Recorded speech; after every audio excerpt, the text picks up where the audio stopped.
Success, guys, is a very, very lonely road, man. Very few people are willing to endure the pain, the sacrifice, the due diligence to be successful. It's an uphill battle. And along that road, you're not gonna see too many friends. You're gonna see your shadow most often. You gotta trust in the heart of hearts. Inside what you're doing, what you believe in is a worthy cause, a winnable fight. See, the thing is, for many people, they've tried the same path you're on, and they failed. As you walk this journey, you're gonna see carcasses all over the place of people that didn't quite have it. That should inspire you, because you got further than that person and that person. But you're not looking to get further than them, you're looking to finish. How do you know you're on the right path? Where do you go to ensure that? Do you talk to your neighbor? No, you don't talk to him. I'll tell you about the neighbor, guys. That neighbor's gonna come in, man, and if you're a little chubby, a little overweight, you'd be like, hey man, I'm thinking about doing a routine, man, and getting in the training program where I lose some weight. He's gonna encourage you at first. He said, yeah, you should. Basically insulting your ass, and you're fat, and you need to lose some weight. It's never support, it's negative shit.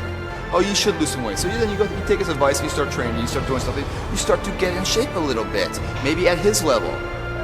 Then all of a sudden he's gonna start asking questions, his tone's gonna shift, especially as you get in better shape than him. Then he's gonna start talking shit. Because what happens now, guys, is that your success is like a spotlight shining down on their missed opportunities. It makes a freaking difference. Many will love you for it. There's 5 real The majority seconds will past. hate you. So I'm going down a weight. 135, 5 reps, 5 seconds, reminds them of where they could have done it, they came up short, and how they didn't revisit it. Right? And they went at it and failed. Failure is what stood. They never revisited it again. The difference between a winner and a loser, the failure is there every single time. It's just the winner gets back up and does it again, until it goes his way. So now you're down that path and you're all alone. How do you know you're on the right path? How do you know what you're doing is in the right direction? If you're wondering if you're on the right path, look at the small things of life. How do you do that? When you wash your car, you spend an hour washing your car. You finish washing, you put the hoses and everything away and the brushes and come outside to look at the job you did, but you notice the spot's missing. What do?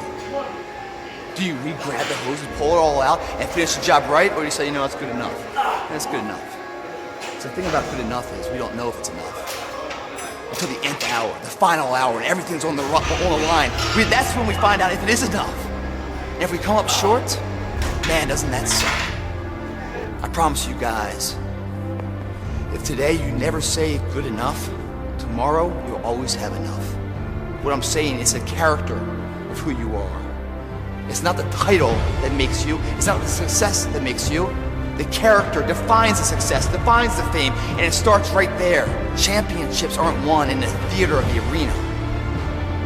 They're won in the thousands of hours in the training room, in the labs, in the 5 a.m. runs, when it's raining, when everyone else is sleeping. That's when it's won. The heart of a champion is a light switch that's always on. It doesn't go on and off when someone's watching. It's constant. It's how you look at something. If your name's attached to it, and you do it right, the best of your ability every single time. If you're dusting your countertops, do you dust around the picture frame, or do you pick the up and dust the entire thing? Do the job right or don't do it at all. That's the same person who has his hand raised on the podium one day. Same motherfuckers. How you hold yourself in the small things of life. Build the character winning blocks of the things that we were remembered for. I see them as one and one the same, guys. It begins right now with no one looking, man. And how you hold yourself, how you see yourself. What do you do when no one's watching? If you do it then, I guarantee you'll be doing it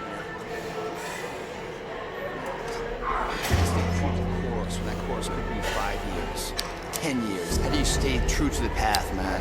Well, it's a real quick answer to a very complicated question. You don't burn out mentally because you always burn out physically.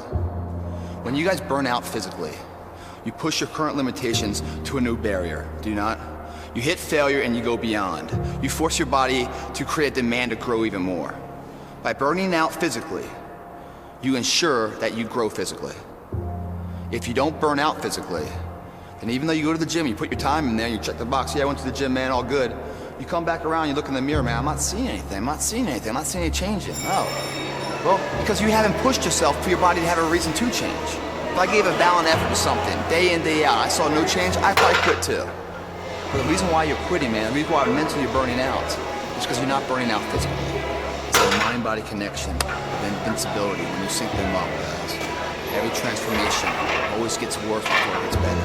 It's supposed to be. The journey is not easy. Before you start that journey, mentally, you must fuel yourself with the right reasons, the right fuel to sustain the entire journey. Everyone's hot off the start, but after a month or so into it, or a couple weeks into it, with the wear and tear in the